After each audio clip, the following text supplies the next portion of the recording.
Hello friends, $10,000 prop firm account trade management ఎలా చేయాలో మీకు కంప్లీట్గా వీడియో వాచ్ చేయండి, మీకు క్లియర్గా అర్థమవుతుంది. మనం ఎప్పుడైనా ప్రాఫామ్ చేసినప్పుడు ద బెస్ట్ ఎసెట్ అనేది ఏంటంటే యూరోఎస్టీ కరెన్సీ పేరు అనమాట. ఫారెక్స్లోని యూరోఎస్టీ కరెన్సీ పేరు అనేది చాలా డిమాండెడ్ ఉన్న కరెన్సీ పేరు. ఇది ఒక స్టేబుల్గా ప్రైస్ మూవ్స్ ఇస్తుంది అనమాట. దీని మీద మనం అనాలిసిస్ చేసుకుంటే 90% యాక్యురేట్గా ప్రాఫిట్ తీసే అవకాశం ఉంటుంది. సో మనం ఎప్పుడు ప్రాఫామ్ చేసినా యూరోఎస్టీ కరెన్సీ పేరు అనేది సేఫెస్ట్ కరెన్సీ పేరు అనమాట. ప్రాఫామ్ అకౌంట్ స్పెషల్గా.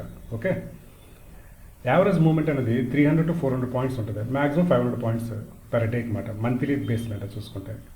సపోజ్ యూరోఎస్టీ ప్రైస్ 1.16500, ఇది లో ప్రైస్, ఇది హై ప్రైస్ 1.17000, అంటే 16,500 నుంచి 17,000, అంటే 500 పాయింట్స్ అనమాట. ఇక్కడ 500, ఇక్కడ 000 అనమాట. With in this limit the price movement అనేది మనకి ఉంటుంది అనమాట యూరోఎస్టీ కరెన్సీ పేరులో. మనం $10,000 అకౌంట్ మీద ఓన్లీ 0.20 లాటే తీసుకోవాలి. ఇది 500 పాయింట్స్ మూవ్మెంట్ కదా, 1 లాట్ మీద ఈ 500 పాయింట్స్ అంటే ఆల్మోస్ట్ $500. అదే 0.20 లాట్ మీద 500 పాయింట్స్ అంటే $100 మాత్రమే. కానీ మనం ఏంటంటే జస్ట్ 100 పాయింట్స్ టేక్ ప్రాఫిట్ తీసుకోవాలన్నమాట, చిన్న ప్రాఫిట్ అన్నమాట. అంటే $20 ప్రాఫిట్ ఒక ట్రేడ్ మీద. ఓకే, లండన్ మార్కెట్ మధ్యాహ్నం 1 గంటల నుంచి 4:30 దాకా మంచి టైమింగ్. ఆ టైమింగ్లోనే ఒక ట్రేడ్ పెట్టి 100 పాయింట్లు మూవ్మెంట్ అనేది ఈజీగా ఉంటుంది. కాబట్టి అక్కడ $20 ప్రాఫిట్ తీయచ్చు. అంటే 0.20 లాట్ మీద 100 పాయింట్లు అంటే దాని వాల్యూ $20. సో లండన్ మార్కెట్లో ఒక $20, యూఎస్ఏ మార్కెట్లో 6 to 9:30 అన్నమాట ఈవినింగ్. ఆ టైంలో $20. డైలీ జస్ట్ టూ ట్రేడ్స్తో మనం $40 తీసామంటే 25 ట్రేడ్స్లోనే మనకి ఆల్మోస్ట్ 10% అనమాట, అంటే $1,000 ప్రాఫిట్ తీయడానికి అవకాశం ఉంటుంది. ఇది ఇక్కడ చూడండి, 0.20 lot, cell entry 1.136, take profit 1.16036, 136,036, అంటే 100 పాయింట్స్ దిగుకు అనమాట. ఇది హిట్ అవగా నాకు వచ్చింది $20 అనమాట. అంటే 10,000 మీద $792 ఆల్రెడీ ప్రాఫిట్ తీస్తాం కదా. ఇలాగే చిన్న చిన్న ప్రాఫిట్స్ తీసుకొని మన టార్గెట్ అచీవ్ అవ్వచ్చు. ఇక్కడ చూడండి, అన్ని చిన్న చిన్న ప్రాఫిట్స్. ఓకే, ఇక్కడ చూసుకోండి, అన్ని 0.20 లాట్స్. నేను స్టాప్ లాస్ ఇచ్చాను. నాకు 18 years ఎక్స్పీరియన్స్ ఉంది కాబట్టి నా ట్రేడింగ్ స్ట్రాటజీ కంప్లీట్గా డిఫరెంట్. బట్ మీకు నేను అడ్వైస్ చేయట్లేదు, స్టాప్ లాస్ యూజ్ చేయండి మీరు. ఓకే, ఇప్పుడు చూసుకుంటే అన్నీ నేను చిన్న చిన్న ప్రాఫిట్స్ తోటే నేను మ్యాక్సిమం ఏంటంటే 10% టార్గెట్ ఇచ్చేవాడికి అవకాశం ఉంటుంది. అంటే మనకి ఏంటంటే చిన్న చిన్న ట్రేడ్స్ తీసుకుంటేనే మంచిది అన్నమాట, ప్రాఫిట్స్ చేస్తున్నప్పుడు అనమాట. నెక్స్ట్ లాస్ మేనేజ్మెంట్ అలా చేయాలి. ఇప్పుడు ఛాలెంజ్ 1లో మనకి 10% టార్గెట్ ఇచ్చినప్పుడు అంటే 10,000 మీద 1,000 ప్రాఫిట్ తీయాలి. డైలీ లాస్ అనేది 500 మించకూడదు, అంటే 5% మించి డైలీ లాస్ అనేది రాకూడదు. ఓవరాల్ లాస్ కూడా $1,000 మించి రాకూడదు, అంటే 10% మించి క్యాపిటల్ మీద ఓవరాల్ లాస్ అనేది రాకూడదు. సో ఈ 2 కండిషన్స్ మనం దృష్టిలో పెట్టుకుని ట్రేడ్ చేయాలి. కాబట్టి మనం మినిమం రిస్క్నే తీసుకోవాలన్నమాట.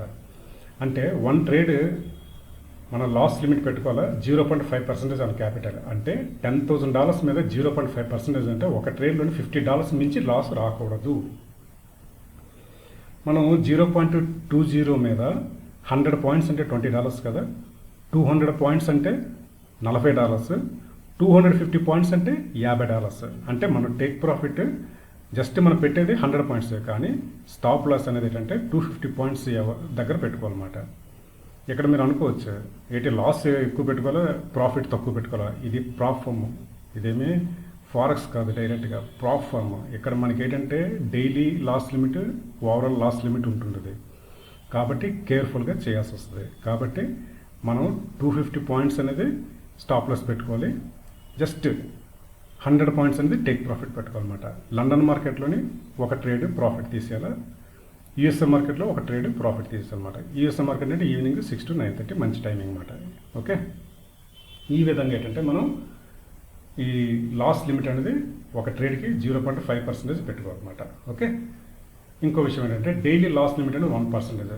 సపోజ్ మీరు 2 ట్రేడ్ లాస్ అయిపోయారు అనుకోండి, 1% అంటే ఆల్మోస్ట్ $10,000 అకౌంట్ మీద $100 లాస్ అయినమాట.